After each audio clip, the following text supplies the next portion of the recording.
بسم الله الرحمن الرحيم. ان شاء الله في هذا الفيديو غادي نصحوا تمرين في الاعداد العقديه. اول حاجه غادي نشوفوها هي واحد التذكير اهم المكتسبات في هذا الدرس هذا. اول تذكير: اذا كان الزد يكتب على الشكل الجبري اكس زائد اي إيكغيك، يعني عدد عقدي يكتب على الشكل الجبري اكس زائد اي إيكغيك، فإن معيار العدد العقدي زد نرمز له ب، هذا هو الرمز ديال المعيار ديال العدد العقدي. إن فوا نشوف هذا الرمز راه غادي نقرا بمعيار العدد العقدي زد، بحيث المعيار ديال العدد العقدي زد يساوي جذر مربع. دونك إذا كنا كنعرفو الشكل الجبري، ديال هذاك العدد العقدي زد، كنخرجو منه او كنحسبو المعيار ديال زد، اللي يساوي جذر مربع اكس أس 2 زائد إيكغيك أس 2.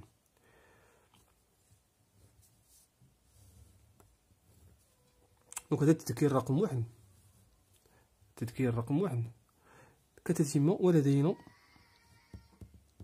ولدينا إذا كان زد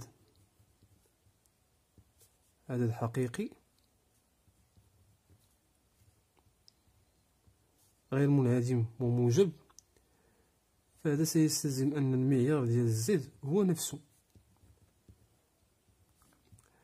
مثلا باغي تحسب المعيار ديال العدد العقدي، مثلا زد تساوي 3، غتقول مباشرة هذاك المعيار هو 3. إذا كان زد عدد حقيقي غير منعدم وسالب، إذا المعيار ديال العدد العقدي في الحالة هو ناقص الزد.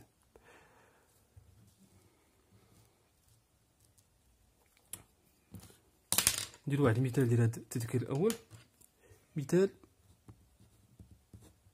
مثلا المعيار ديال جذر 3 غتساوي مباشرة جذر 3، المعيار ديال ناقص 5 غتعطينا 5 بحال هكا.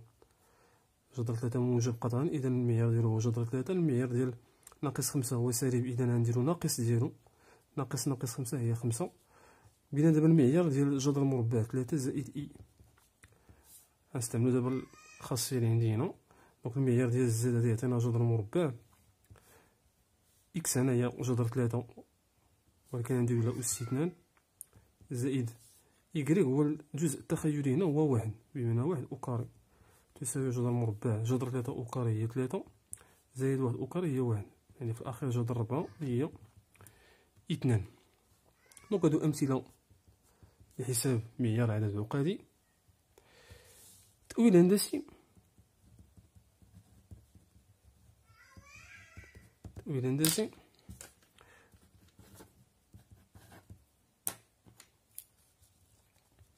دونك كيفاش كنأولو هندسيا هذاك المعيار العدد العقدي؟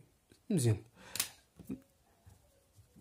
إلا عندنا واحد المستوى عقدي منسوب إلى معلم متعامد ومنظم أو U V، نعتبرو واحد النقطة إم من هاد المستوى العقدي ذات اللاحق الزد، حيث الزد الجزء الحقيقي ديالو هو إكس والجزء التخيلي ديالو هو إيكغيك. إذا المسافة أو إم هي اللي كتعبر أو كنعبرو عليها بالمعيار ديال العدد العقدي زد. بمعنى معيار العدد العقدي زد هندسيا فهو يمثل المسافة التي تبعد عنها النقطة ام صورة هذا العدد العقدي زد عن أصل المعلم، بمعنى هي أو ام. نديرو شي مثال ديال هذا التأويل الهندسي. على سبيل المثال، إلا عطيناكم واحد معلم متعامد منظم مباشر أو U V،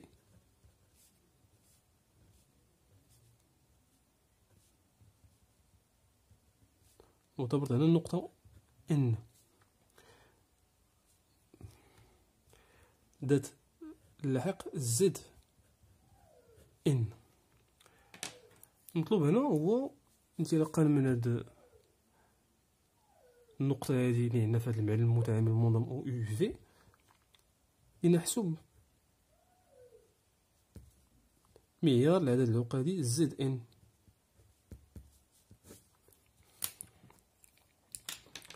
دونك زد ان هنا هو العدد العقدي الذي يمثل لاحق النقطة ان.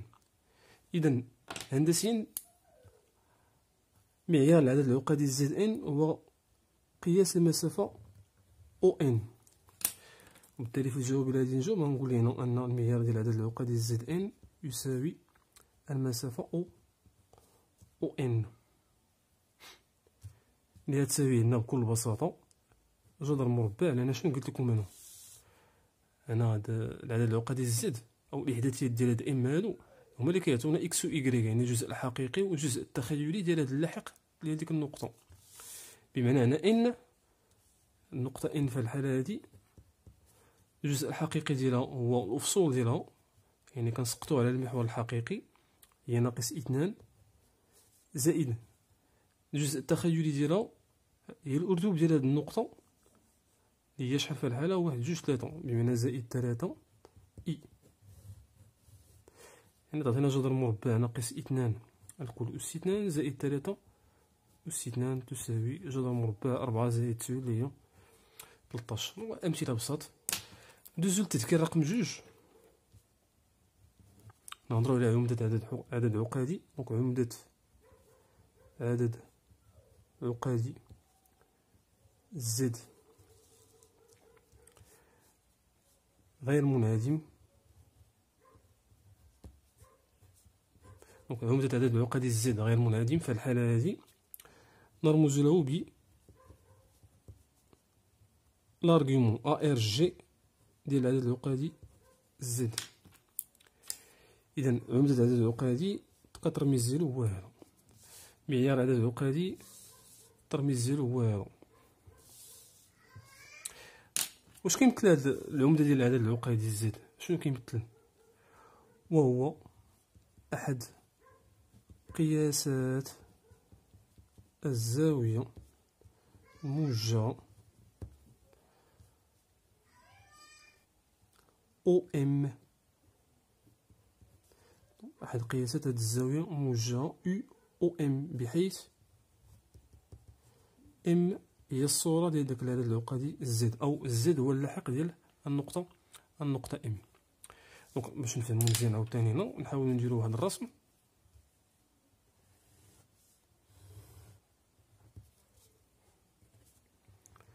ديما أنا كنهضر على مستوى عقدي منسوب إلى معلم متعامد ممنظم مباشر او متجهة يو متجهة في.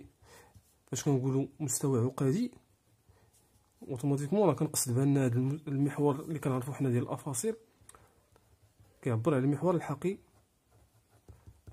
وهذا المحور يعبر على المحور التخيلي.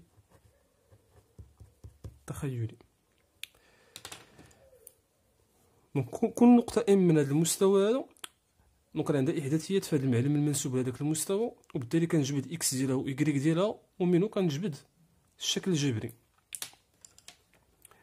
عطيو مثلا ام في الحالة هي هادي ذات اللاحق اللي هو زد.